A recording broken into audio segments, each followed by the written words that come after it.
Good morning, students. I, Dhaval Sangani, welcome you all in Saraswati Group of Education. વિદ્યાર્થી મિત્રો, આપ સૌ જાણો છો તેમ આપણે સ્ટાન્ડર્ડ 9 માં ઇંગ્લિશ સબ્જેક્ટમાં ચેપ્ટર નંબર 1, ચેપ્ટર નંબર 2, 3, 4 અને ગ્રામરના બે ચેપ્ટર એક્ટિવ પેસિવ વોઇસ અને કમ્પેરિઝન ઓફ ડિગ્રી નો અભ્યાસ કરી ચૂક્યા છીએ. આજે જેનો આપણે અભ્યાસ કરવાના છીએ તે છે ચેપ્ટર 5 રાની કી વાવ પાર્ટ 1 વિશે આપણે આજે અભ્યાસ કરવાના છીએ. રાણી કી વાવ આ સાંભળીને તમને શું ખ્યાલ આવે છે? મગજમાં કેવો પ્રશ્ન ઉદ્ભવે છે? રાણી કી વાવ એટલે કોણે બંધાવેલી? આ રાણીની વાવ છે એ કોણે બંધાવેલી? ઇતિહાસમાં એનું શું નામ છે? આપણો જે સાંસ્કૃતિક વારસો છે એમાં આ વાવનો સમાવેશ ક્યારે થયો? એમાં કઈ કઈ શિલ્પ કૃતિઓ છે? ક્યાં ક્યાં દેવી દેવતાઓની શિલ્પ કૃતિઓ કંડારવામાં આવી છે?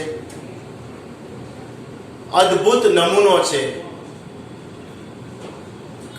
કેટલા માળની આ વાવ છે? સ્ટેપ વેલ એટલે પગથિયા વગેરે વિશે આપણે અભ્યાસ કરવાનો આજે છે. તે પહેલા આપણે chapter 4 call of the hills last સેશનમાં અભ્યાસ કરી ચૂક્યા છીએ, જેમાં કેરેક્ટર તરીકે હતા અબુમિયા, બે ગોટ હતી ચાંદની અને કલુઆ, અને અબુમિયાનો નેબર હતો ગોવિંદા. આ ચારેય કેરેક્ટરને આસપાસ જ સ્ટોરી આખી ભ્રમણ કરે છે. ત્યારબાદ એક ડેવિલ હતો, રાક્ષસ, જે વુલ્ફનું સ્વરૂપ લઈને આવે છે, અને એ વુલ્ફ અને ચાંદની વચ્ચે લડાઈ થાય છે. આખી રાત્રિ દરમિયાન લડાઈ ચાલે છે.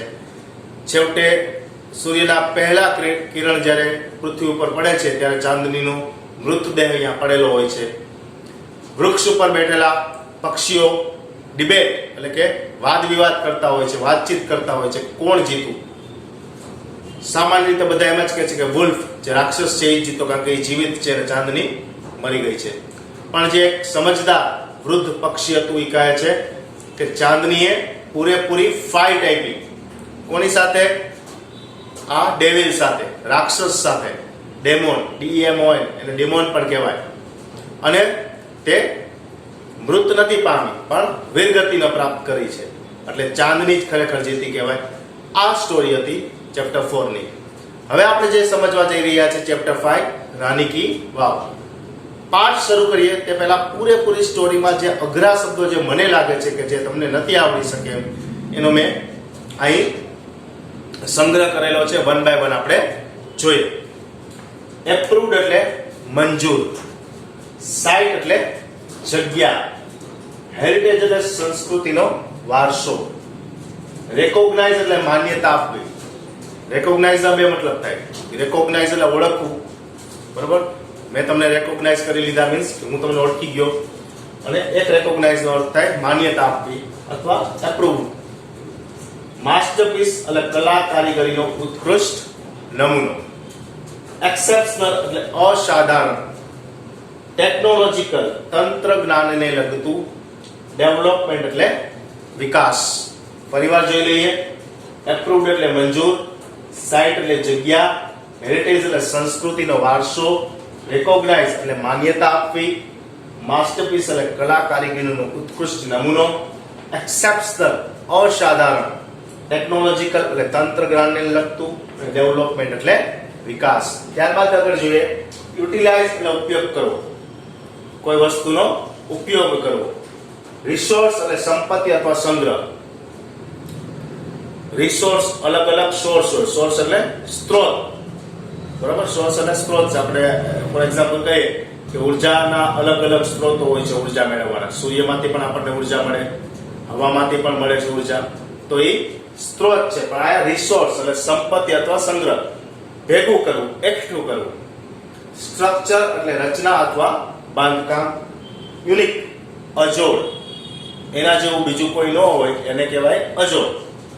ઇલ્યુસ્ટ્રેશન એટલે કે દાખલો અથવા ઉદાહરણ. For example. વોલ્યુમ એટલે ભાગ. આ વોલ્યુમ એટલે કોઈ અવાજનો વોલ્યુમની વાત નથી થતી, પણ આ વોલ્યુમ એટલે ભાગ, આપણે ઘણીવાર ડીવીડીમાં જોઈએ છે વોલ્યુમ 1 વોલ્યુમ 2, તો વોલ્યુમ 1 એટલે ભાગ પહેલો, વોલ્યુમ 2 એટલે ભાગ બીજો. આર્ટિસ્ટિક એટલે કલાત્મક, અપીલ એટલે આકર્ષક લાગવું. અપીલનો બીજો મતલબ થાય છે અપીલ કરવી. એટલે શું કહેવાય અપીલ કરવીનો બીજો મતલબ? એના વિશે વાત કરવી. અપીલનો મતલબ અહીંયા બીજો એવો થાય છે આકર્ષક લાગવું. ઓબ્ઝર્વ એટલે જોનાર, વિડો એટલે વિધવા. ફરીવાર જોઈ લે. યુટિલાઇઝ એટલે ઉપયોગ કરવો, રિસોર્સ એટલે સંપત્તિ અથવા સંગ્રહ, સ્ટ્રક્ચર એટલે રચના અથવા બાંધકામ, યુનિક એટલે અજોડ, ઇલ્યુસ્ટ્રેશન એટલે દાખલો અથવા ઉદાહરણ, વોલ્યુમ એટલે ભાગ, આર્ટિસ્ટિક એટલે કલાત્મક, અપીલ એટલે આકર્ષક લાગવું, ઓબ્ઝર્વ એટલે જોનાર અને વિડો એટલે વિધવા. આગળ વધીએ. ડેન્સિટી એટલે રાજવંશ, રાજકુળનો. સ્ક્રેસિટી એટલે અછત. ફેસ એટલે સામનો કરવો. આપણે કહીએ ને કોઈ પ્રોબ્લેમ મારે ફેસ કરવો પડે છે, કે મારે આ સમસ્યાનો સામનો કરવો પડે છે, તો કે ફેસ એટલે ચહેરો નહીં પણ સામનો કરવો. કમ્પ્લીટેશન એટલે સમાપ્તિ. કમ્પ્લીટ ઉપરથી છે કમ્પ્લીટેશન, સમાપ્તિ. આર્કિટેક્ચર એટલે સ્થાપત્ય. ઇમેન્સ એટલે વિશાળ અથવા પુષ્કળ, ખૂબ જ. સ્ટેપ વેલ એટલે વાવ, પગથિયા વાળો કૂવો. સ્ટોરી એટલે માળ. કેટલા માળની આ રાણકી વાવ હતી એ આપણે આગળ જોશું. સ્કલ્પચર એટલે શિલ્પકૃતિ. પેસેજ એટલે જવા આવવાનો માર્ગ. ફરીવાર જોઈ લઈએ. ડેન્સિટી એટલે રાજવંશ, સ્ક્રેસિટી એટલે અછત, ફેસ એટલે સામનો કરવો, કોમ્પ્લિકેશન એટલે સમાપ્તિ, કમ્પ્લીટેશન એટલે સમાપ્તિ, આર્કિટેક્ચર એટલે સ્થાપત્ય, ઇમેન્સ એટલે વિશાળ અથવા ખૂબ જ, સ્ટેપવેલ એટલે વાવ, સ્ટોરી એટલે માળ, સ્કલ્પચર એટલે શિલ્પકૃતિ અને પેસેજ એટલે જવા આવવાનો માર્ગ. હવે વિદ્યાર્થી મિત્રો આપણે હજી વધારે થોડાક શબ્દો છે જેનો પણ આપણે હવે અભ્યાસ કરીશું. તો વિદ્યાર્થી મિત્રો હવે આપણે થોડાક બીજા શબ્દો જોઈએ. પિલર એટલે થાંભલો અથવા સ્તંભ. પેવેલિયન એટલે પાકા બાંધકામનો મંડપ. આપણે ક્રિકેટ મેચ જોવા જઈએ તો શું હોય છે? પેવેલિયન. પેવેલિયન એટલે મેદાનની ચારે કોર બેસવાની જગ્યા. એની ઉપર શું હોય? પાકો માંડવો બાંધ્યો, એટલે કે પિલર ખડા કર્યા હોય, ઉપર છત હોય. મેગ્નિફિશિયન્ટ એટલે ભવ્ય. ઇન્ચેન્ટિંગ એટલે ખૂબ જ આકર્ષક. કાર્વિંગ એટલે કોતરણી. કોતરણીનો મતલબ શું? આપણે ઘણા બધા મંદિરોમાં આપણે જઈએ છીએ. ફોર એક્ઝામ્પલ સોમનાથ છે, જૈન લોકોના દેરાસર છે, તો એમાં શું હોય? તો કે શિલ્પકૃતિઓને કોતરણી કરેલી હોય છે. એટલે કે જે માર્બલ હોય છે, માર્બલમાં જ કોતરણી કામ કરી અને શિલ્પકૃતિઓ બનાવેલી હોય છે. શિલ્પકૃતિઓ એટલે અવનવી ભગવાનની મૂર્તિઓ છે, કોઈ ઘુમ્મટ છે, કોઈ રંગોળી છે, આ બધી કોતરણી કરેલી હોય છે. ઓરિજિનલ એટલે મૂળ અથવા પ્રાચીનતમ. ઓરિજિનલ બરાબર એટલે કે મૂળ વસ્તુ. આપણે કહીએ ઓરિજિનલ કોપી જોઈએ છે મારે. અને પ્રાચીનતમ એટલે તે ક્યાંના, તે મૂળ ક્યાંના છે? તો કે એનું ઓરિજિનલ મૂળ કયું છે? તેઓ ક્યાંના મૂળ વતની હતા? નેરો એટલે સાંકડું. અને કોરિડોર એટલે પરસાળ. જે આપણે ફ્લેટમાં રહેતા હોય અને 3 ફ્લેટ વચ્ચે જે જગ્યા હોય તેને આપણે પેસેજ જેવું કહીએ છીએ, એને કોરિડોર પણ કહી શકાય. ફરીવાર જોઈ લઈએ. પિલર એટલે થાંભલો અથવા સ્તંભ. પેવેલિયન એટલે પાકા બાંધકામનો મંડપ. મેગ્નિફિશિયન્ટ એટલે ભવ્ય. ઇન્ચેન્ટિંગ એટલે ખૂબ આકર્ષક. કાર્વિંગ એટલે કોતરણી. ઓરિજિનલ એટલે મૂળ અથવા પ્રાચીનતમ. નેરો એટલે સાંકડું અને કોરિડોર એટલે પરસાળ. હવે આપણે આગળ જોઈએ. ઇનગ્રેવ એટલે કોતરકામ કરવું. અહીંયા કોતરણી હતી, ઇનગ્રેવ એટલે કોતરકામ કરવું. આપણે કહીએ ને હથોડી લઈ અને કોતરતા હોય. એક્સેપ્શન એટલે અપવાદ. આ કેસ છે ને અપવાદ રૂપ છે. આપણે કહીએ ડિસ્પ્લે એટલે પ્રદર્શન કરવું.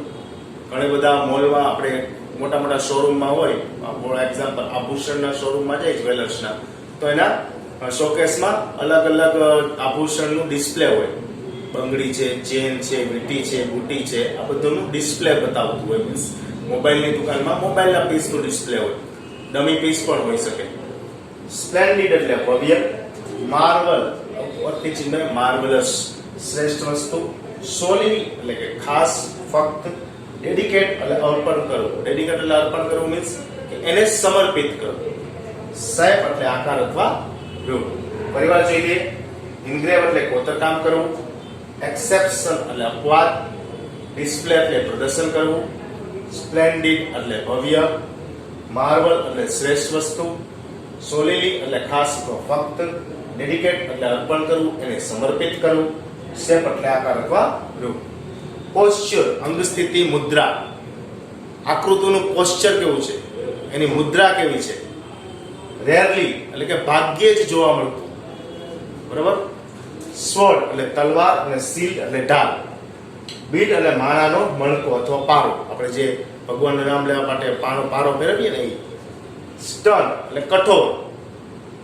કન્ટેમ્પરરી સમકાલીન. ફોકટેલ લોક વાર્તા, બરાબર, લોકોના મોઢે સાંભળેલી વાર્તા, પહેલાના જમાનામાં આવું હતું ને તેવું હતું ને વગેરે. ઇન્સ્ટિંક્ટ એટલે વૃત્તિ અથવા સ્વભાવ, અને રિવલ એટલે બતાવવું અથવા પ્રગટ કરવું. ફરીવાર જોઈ લઈએ. પોસ્ચર એટલે અંગ સ્થિતિ અથવા મુદ્રા, રેરલી એટલે ભાગ્યે જ, સ્વર્ડ એટલે તલવાર, શીલ એટલે ઢાલ, બીડ એટલે માળાનો મણકો અથવા પારો, સ્ટર્ન એટલે કઠોર, કન્ટેમ્પરરી એટલે સમકાલીન, ફોકટેલ લોકવાર્તા, ઇન્સ્ટિંક્ટ વૃત્તિ અથવા સ્વભાવ, ને રિવલ એટલે બતાવવું અથવા પ્રગટ કરવું. હજી પણ ઘણા બધા શબ્દો છે જે આપણે પાર્ટ 2 માં જોશું. હવે આપણે સ્ટોરીનો અભ્યાસ કરવા જઈ રહ્યા છીએ. Rani ki Vav, the step well is an approved site on the world heritage. Rani ki Vav શું છે તો કે સ્ટેપ વેલ છે, પગથિયા વાળો કૂવો. શું છે રાણી કી વાવ તો કે પગથિયા વાળો કૂવો છે. Is an approved site on the world heritage એટલે કે વર્લ્ડ હેરિટેજ એટલે કે હેરિટેજ એટલે ઇતિહાસમાં એક સારામાં સારી જગ્યા તરીકે એનું સ્થાન મળેલું એને છે.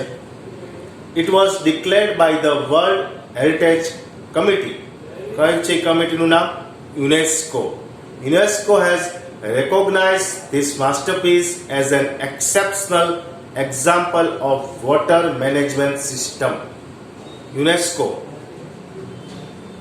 નામની જે સંસ્થા છે જે ઇતિહાસમાં અલગ અલગ જગ્યાએ અલગ અલગ જે વારસાઓ પડેલા છે, બરાબર, એ લોકોને ઇતિહાસમાં સ્થાન આપવા માટે એક સંસ્થા નીમવામાં આવી છે જેનું નામ છે UNESCO.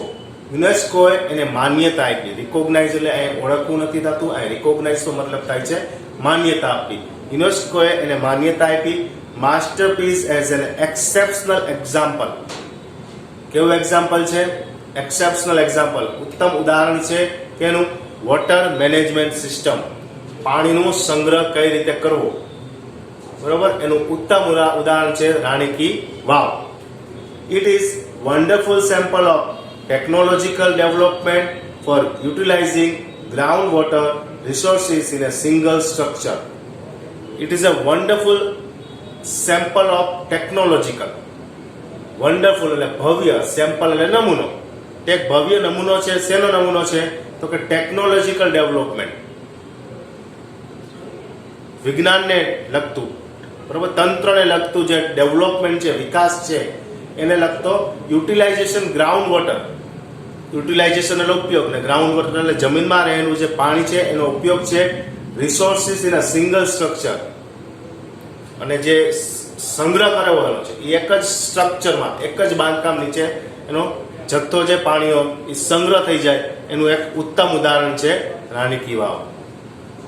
It is also a unique illustration of breaking large spaces into smaller volumes.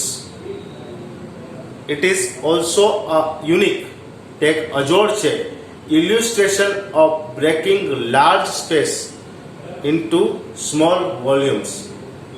મોટી જગ્યાને નાના નાના ટુકડામાં વિભાજિત કરવી. with artistic presentation, Rani Ki Vav has great appeal to every observer. આથી રાણી કી વાવ જે છે એ બધાનું છે એ ધ્યાન પોતાની તરફ ખેંચે છે, આકર્ષે છે. ફર્સ્ટ પેરેગ્રાફમાં આપણે શું જોયું મિત્રો તો કે યુનેસ્કો નામની જે સંસ્થા છે એને રાણી કી વાવને વર્લ્ડ હેરિટેજમાં સ્થાન આપ્યું. શું કામે તો કે એક જ જગ્યાએ મોટી માત્રામાં પાણીનો સંગ્રહ કઈ રીતે થાય એનું ઉત્તમ ઉદાહરણ આ રાણી કી વાવ હતું. એટલે યુનેસ્કોએ એને વર્લ્ડ હેરિટેજમાં એને સ્થાન આપ્યું છે. ત્યારબાદ જોઈએ તો એવું પણ કહેવામાં આવ્યું છે કે આ અવડી મોટી જગ્યાને નાના નાના વિભાગમાં વહેંચી અને લોકોને પોતાના તરફ આકર્ષિત પણ કર્યા છે. Next paragraph. Queen Udayamati the widow of king Bhimdev one. હવે ક્વીન છે રાણી ઉદયમતી, જે વિડો છે, વિડો એટલે વિધવા, કોની? તો કે ભીમદેવ વન નામના રાજાની જે રાણી હતી ક્વીન ઉદયમતી, ભીમદેવ વન મરી જાય છે, પછી તે વિધવા બને છે.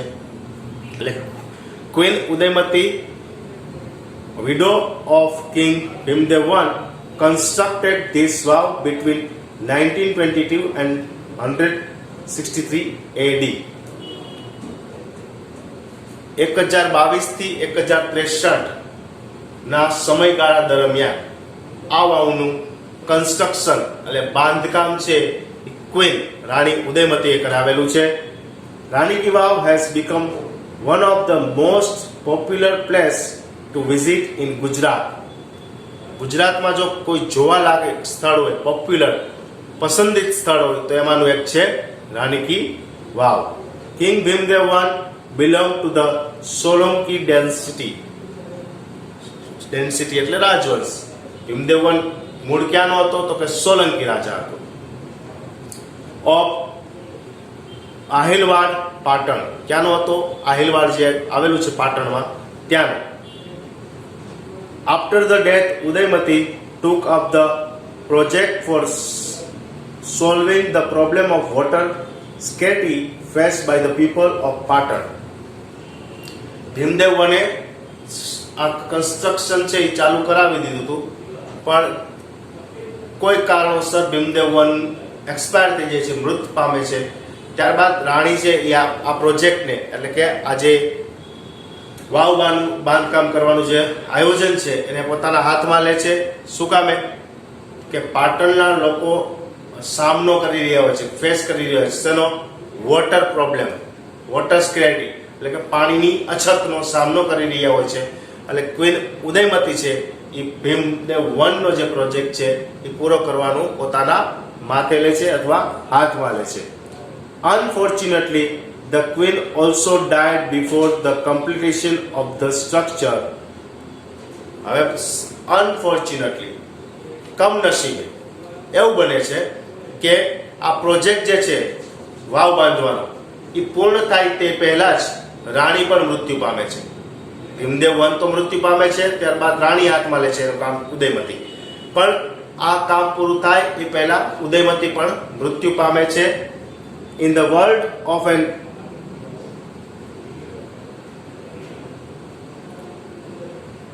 world of architecture, her beautiful idea has received immense appreciation.